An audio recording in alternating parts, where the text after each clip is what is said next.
Improvement. Hello and good day. I'm Leo Landis, State Curator for the State Historical Society of Iowa and Museum Curator for the State Historical Museum of Iowa.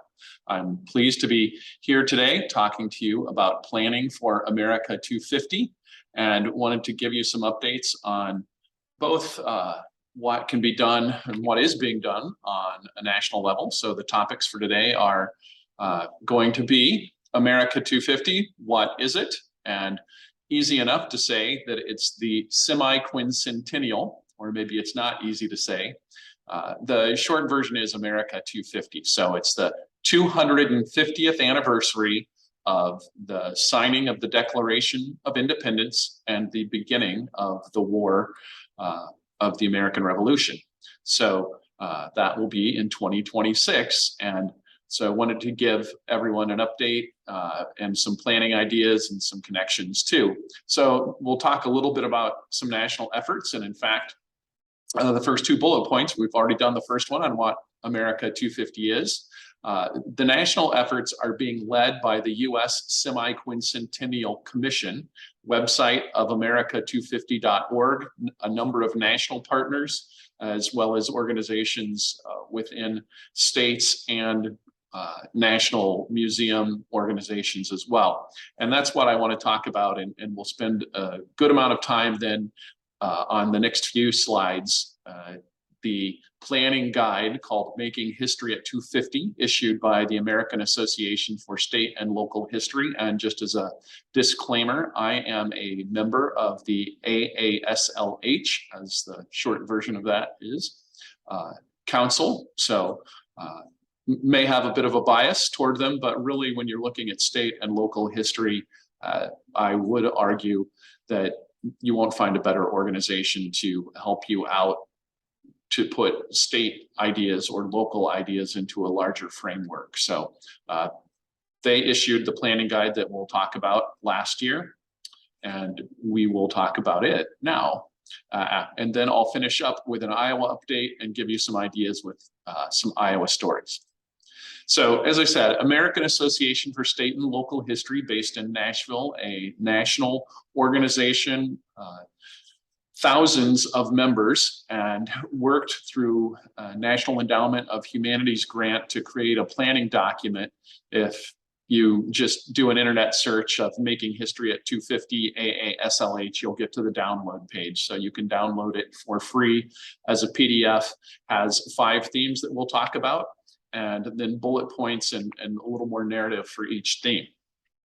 So those themes for the 250th commemoration of the American Revolution are Unfinished Revolutions, Power of Place, We the People, The American Experiment, and Doing History. And so we'll give you some background on each one. I'm going to show the themes themselves and the booklet themes as they're laid out. We'll not go into every single bullet point under the themes in detail, but at least let you see them and give you some background on what the themes are.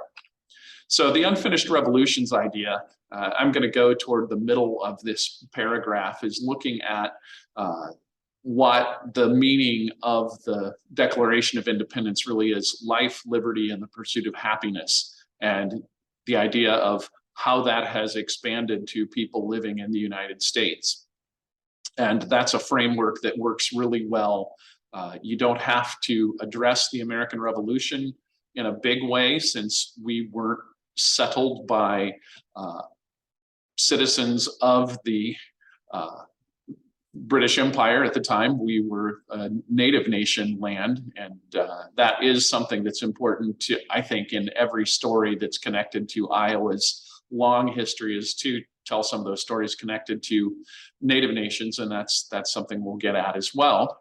But in this case, what were those rights as they were broadly referenced in the Declaration of Independence? And just one quick note, the idea of pursuit of happiness is one that is a little nebulous for a lot of people, or misunderstood.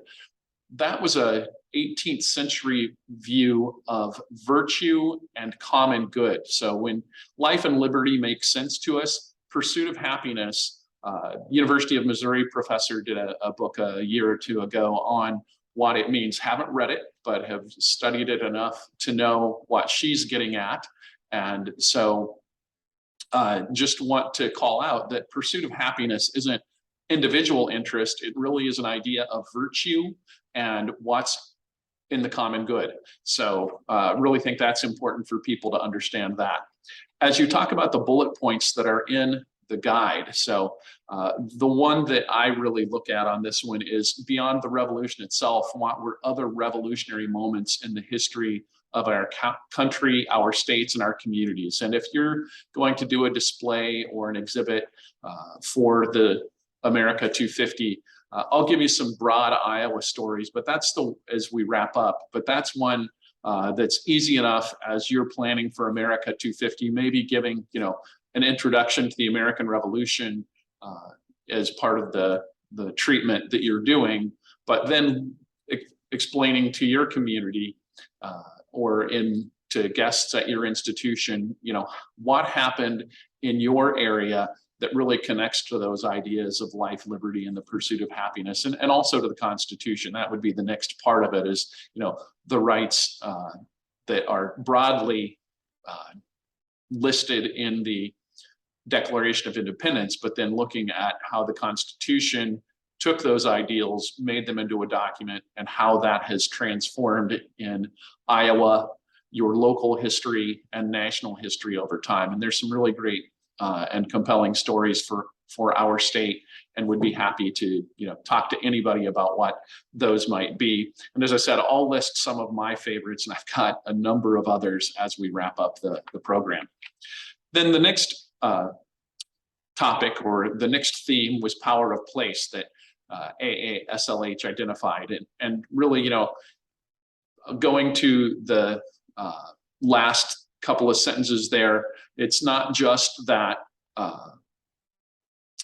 what happened in your area, but looking at the physical geography as well as the native people that were in our state in the run up to the Revolutionary War and up to the 1830s and 1840s in Iowa. So, how is that idea of opening up the territory of Iowa and what preceded the creation of the territory of Iowa? In this case, when you're talking about natural environment, really, again, I'll reference in a few Iowa stories as we talk, but you think of the geographic environment of Iowa, the lead mines were what first brought at least Julian Dubuque to what is today Eastern Iowa. So that's a feature of our landscape that sometimes is overlooked today, was the importance of lead in the late 1800s as Dubuque comes to the region, but also that lead was important for native peoples as well.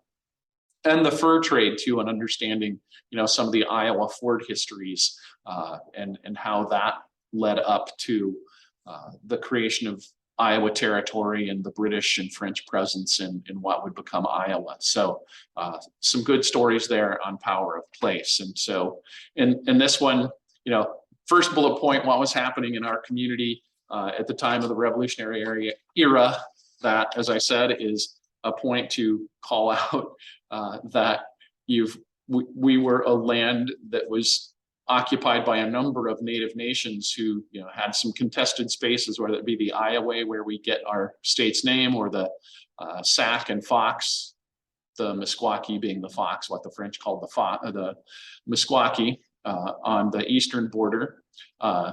Then you've got the Winnebago or the Ho-Chunk in southwest Wisconsin, who had an interest in parts of Iowa, the Dakota Nation, the Oto, the Omaha, number of other nations who sometimes viewed what becomes Iowa as their territory.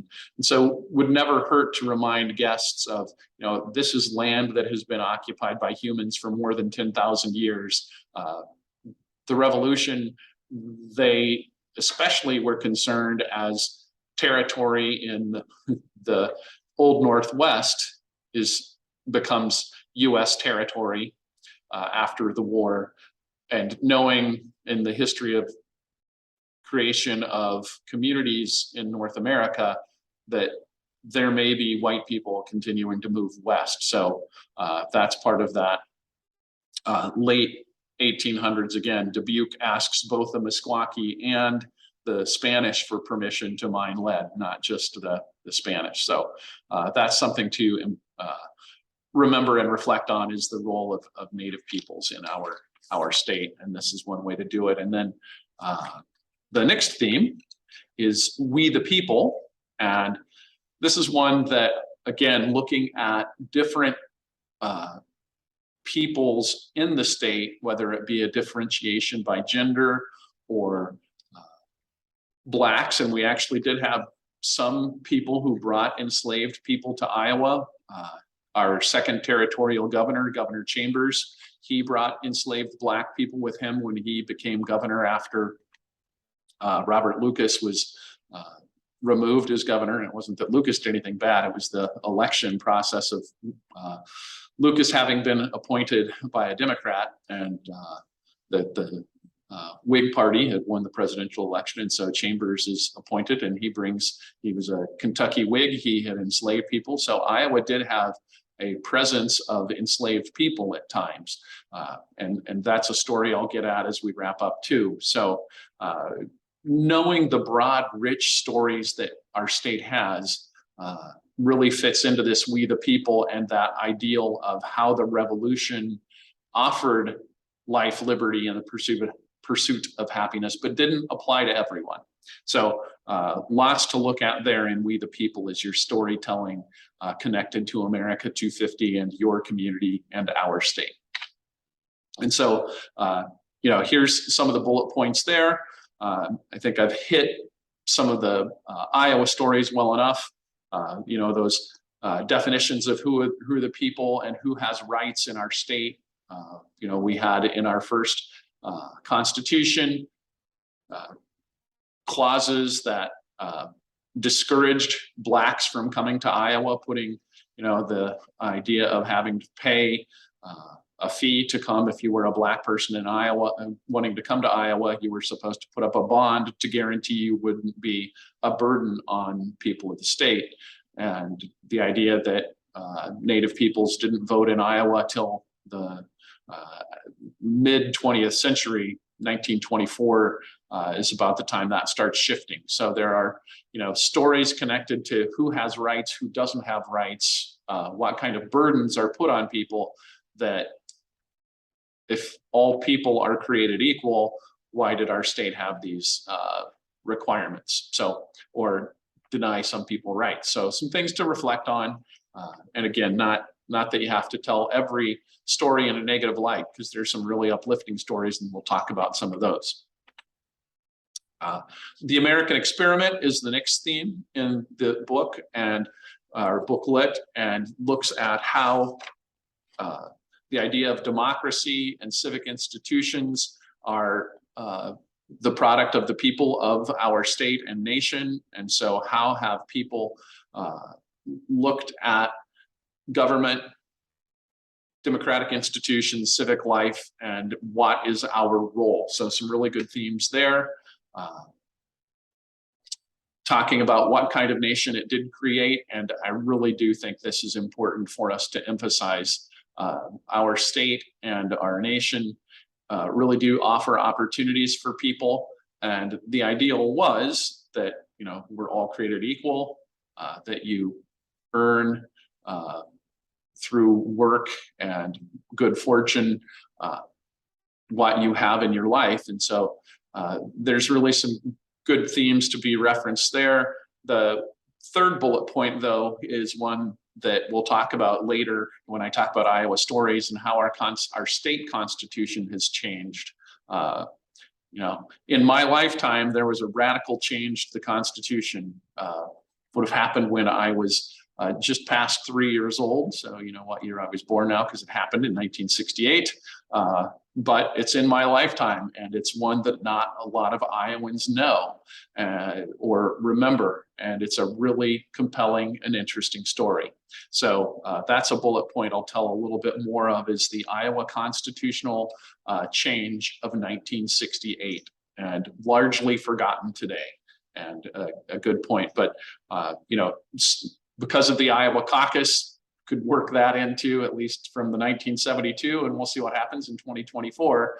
But the role our state plays, perhaps, in your community, you have played. So in the Iowa caucus process could be another good opportunity there. Doing history is the fifth theme then. And there are some parts of that it's a little bit of an inside story as I look at it, but would suggest that there are some things to consider in this one, because this is one that gets at how do historians do history. So you look at those bullet points. What is history? How is it different from the past? Some people just view history as a set of facts, and yet there are, as historians and curators and museum educators, you look at lots of evidence. So you're a little bit like a detective looking for stories and figuring out how things developed or how things changed. And so might be able to get at that a little bit, but really, again, to me, the third and fourth bullet points are perhaps two of the most the third and fourth bullet points are really the most relevant for Iowans. And, what do we collect? And not that you need to get into that, but how do we make sure we tell stories of people of all different backgrounds in our collecting organizations? And then also making sure to bring in perspectives of a lot of different people. And so as you're doing any development, talking to people of broad backgrounds in your community, and maybe talking to young people, going into a school and say, see what their ideas of what America and the idea of the Declaration of Independence means, and saying, give them a little bit of background on life, liberty, and what pursuit of happiness means, and then say, write down three things that you think of. So doing some outreach and audience development, and people of all ages, not just adults, but people from, as I said, diverse and various backgrounds in your community. So I think that's something to be mindful of as you're looking at America 250. So Iowa update, and just some stories to think of as you might be wondering. Some states already do have America 250 committees, either done by their legislature and signed by their governor, or created by their governor. We've been in conversations from the Historical Society and Department of Cultural Affairs with the governor's office. So it is certainly on Governor Reynolds' radar, and depending on how things go, either we'll hope she does something in 2023, and then if Governor Reynolds is in office, we'll talk to the DeGier administration, but know that 2023 is looking for seeing more action in our state, and with the Historical Society being a good contact. So as we go through that process, know that you can reach out to me if you have any questions, at least for 2023. And then as I said, wanted to share some stories that would help frame our state's history, that are big state stories that I think fit well into some of those themes that I drew out. And so wanted to mention first, though, a couple of things connected to Revolutionary War veterans, and remind people that there are Revolutionary War veterans buried in our state. So there were people who came to the Iowa Territory in most cases, and lived into early statehood in some cases. And so we had men who had fought, and one of those big stories is Cato Meade. He's the only known black veteran who's buried west of the Mississippi, black veteran of the American Revolution. He's down, his actual grave site is lost, but near Montrose, there is a marker at Montrose in the cemetery there. So just south of the Quad Cities, down the Mississippi River, is where Cato Meade had come late in his life. And so as an Iowa story to know, that's one, just in general, a great one to have as a point of pride for our state, that Black veteran of the American Revolution saw Iowa as a place of promise, and so he came here, and it's where he died. So Cato Meade is a good story to use in your storytelling. And then, as I said, other veterans are buried here right now based on the spreadsheet that I've seen from the Iowa Sons of the American Revolution. It's 43, I think, is the number. It's over 40. Older numbers will list, I think, either 42 or so. But the Sons of the American Revolution have a 43 total on their spreadsheet. And so then want to give you some other stories, and wish I could, go through a list, and I would be happy to share my longer list if you want to reach out to me. But when I think about our state's history, and I love telling stories about Iowa, and just so proud to be an employee of the State Historical Society and get to work with the collections here. That case of Ralph, and we have the actual document in state archives that is Chief Justice of the Iowa Territory, Charles Mason's ruling. But I think a lot of you know this story, so I'll tell it succinctly.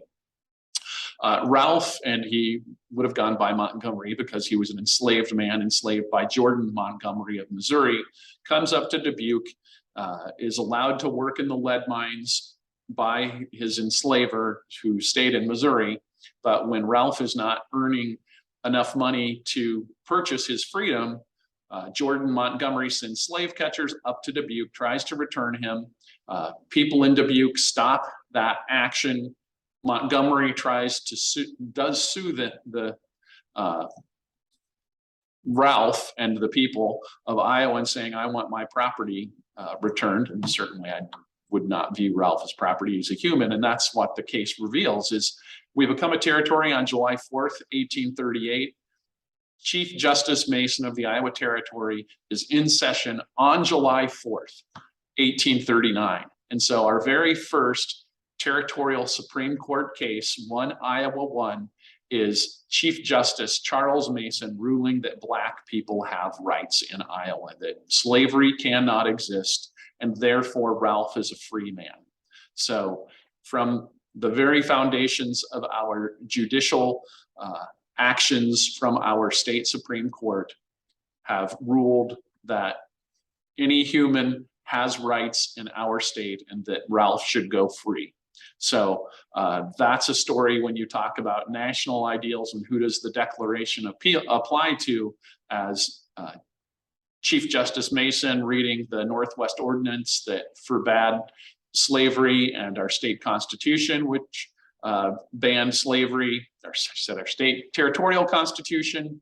He ruled slavery can't exist in Iowa, and so Ralph had rights. So that's an important case as you're looking at the Declaration of Independence. And then another surprising story that has come onto my radar, as we've had a state holiday of Juneteenth for 20 years, but Blacks in Iowa have been celebrating freedom and emancipation since 1856. Alexander Clark, who's got an important case that I didn't list, connected to his daughter Susan Clark, because she's the plaintiff in 1868, but I couldn't tell every story.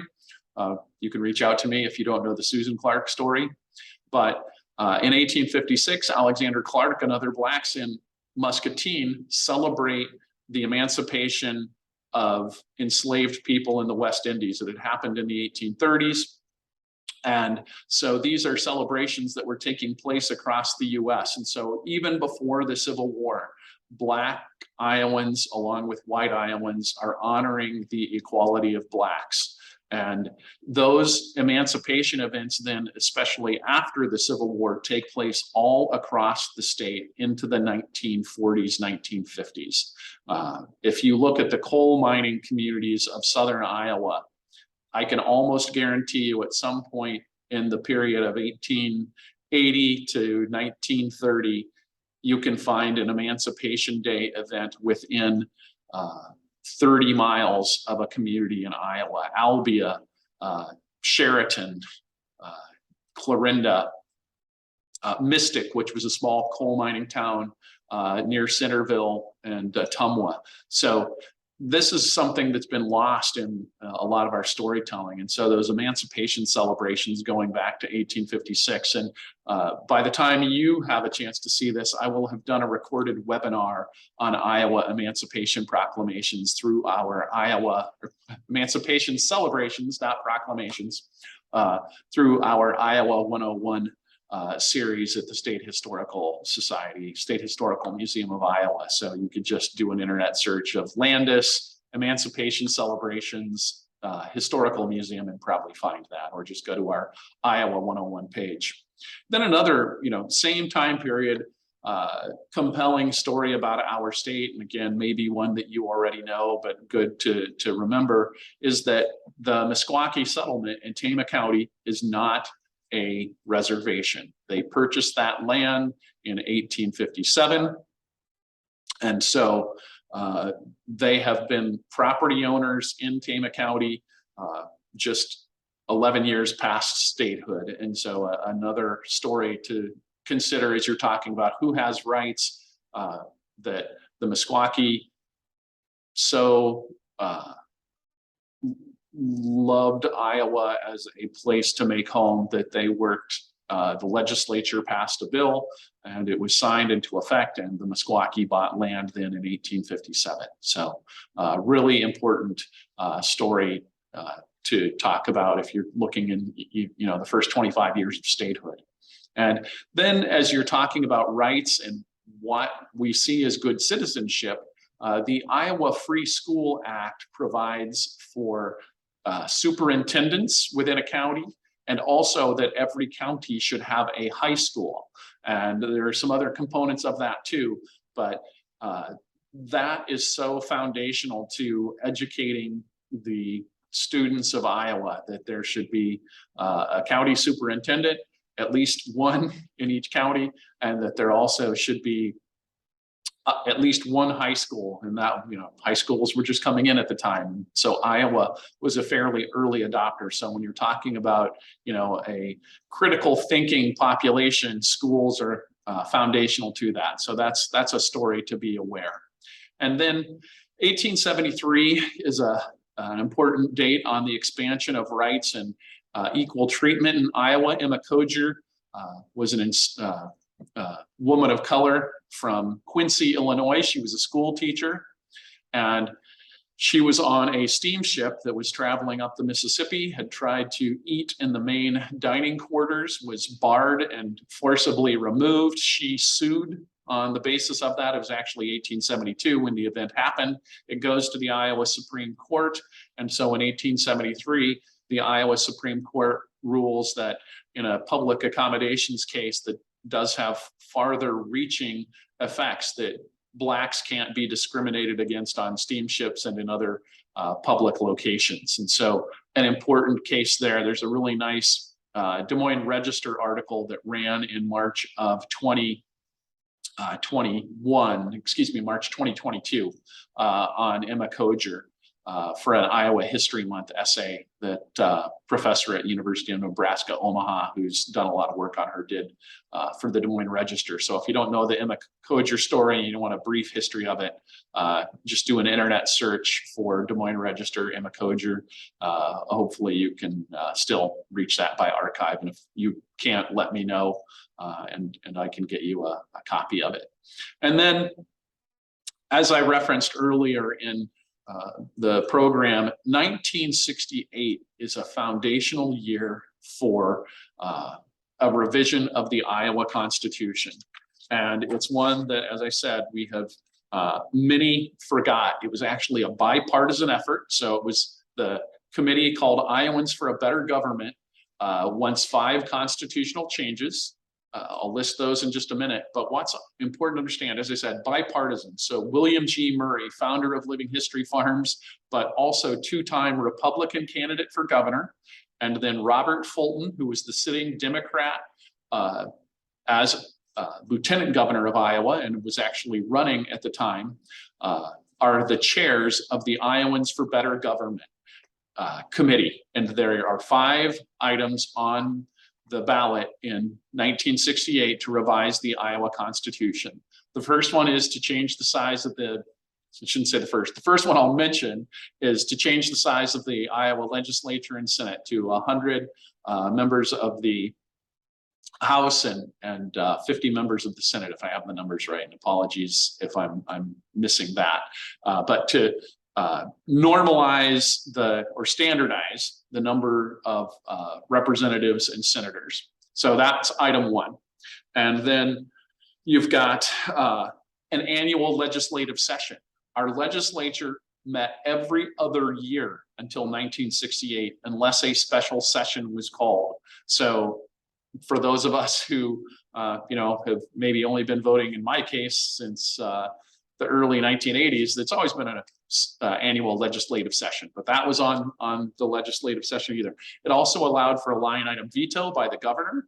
And so that was a constitutional change. Also to allow more flexibility in taxing by local government. And it also allowed the legislature to set their own salary. So a bipartisan group put forth those constitutional changes that had passed the legislature enough, and so was going to popular vote in 1968. And to change our constitution, it has to be two different sessions. And so that was part of the reason that it had been sessions every other year. Is like, okay, it had to be in the session. If there was an election in 1966, it would have been or 64, it would have been the 65 session and the 67 session, and then went to popular vote in 68. So that's how the Iowa Constitution is changed. It's not 2 different years, it's 2 different sessions. It has to pass the legislature and Senate and then goes to a popular vote. So that's one of our last major constitutional revisions in Iowa that happened in my lifetime. Wasn't a voter, but had certainly didn't know until a few years ago. So there are lots of opportunities to share local stories, and that's why you should dig into your own local history, talk to folks and say, hey, are there any stories out there that happened here connected to equality, life, liberty, pursuit of happiness? And if as I said, you're looking for my longer list of stories that I have that I think work well, couldn't do all of them, but feel free to reach out to me. And with that comment, I'll leave you with my last slide, which is my contact information, and also to say thank you, and thank you to Cindy Sweet and the Iowa Museum Association annual meeting planning group and the conference committee for letting me do this today. Thank you so much.